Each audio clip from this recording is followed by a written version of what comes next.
Welcome to the New Haven Museum. I'm Margaret Ann Tarkaszewski, the Executive Director, and I thank you for choosing history over candy and spending Halloween with us tonight.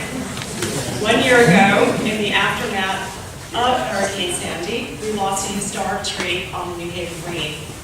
The Lincoln Oak, planted in 1909 by Civil War veterans to commemorate the 100th anniversary of the birth of our 16th president.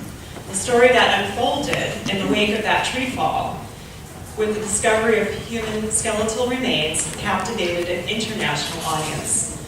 The museum is delighted to host this panel discussion, to convene the team that has been conducting research, and to hear them tell their stories and share their preliminary findings with the public.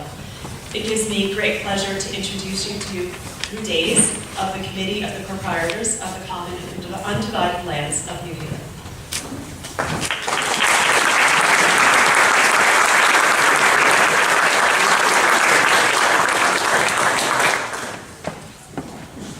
Good afternoon or evening.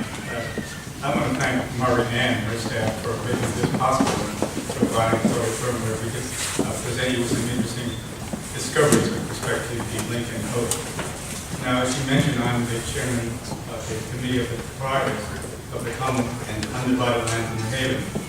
And quite frankly, not much happens on the Green that gets a lot of front page attention or television cameras coming to find out exactly what happened. But that was certainly not the case with respect to the Lincoln Oak and its demise. The immediate task before the Committee of the Proprietors was what to do with the wood. This gigantic oak had gone down. And indeed, it became more complicated when we discovered that underneath the oak were human remains. And also under the Lincoln Oak was a column, which was essentially cement. And we had no idea what that might contain. It looked like just a bottom of the plaque that identified when the tree was planted. So we had to figure out what to do. We decided immediately that this is not just a green story, this is a story about New Haven. And we had to act in a way that would reflect that reality. At the suggestion of Mayor Stefano, a group was called together at the Historical Museum to consider these issues. The result of the meeting was to enlist the efforts of several New Haven institutions.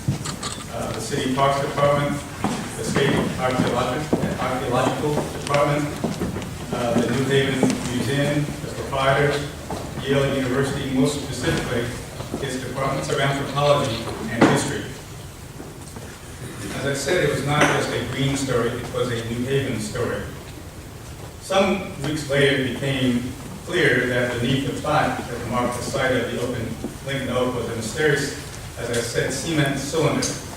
Further analysis of the base provided experts and high-tech computers from Quinnipiac University's Department of Diagnostic Imaging to look into this cement base, and it contained 2 time capsules we found.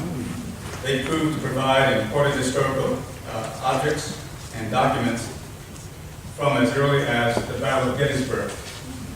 So that is what we want to provide in both show and tell fashion tonight.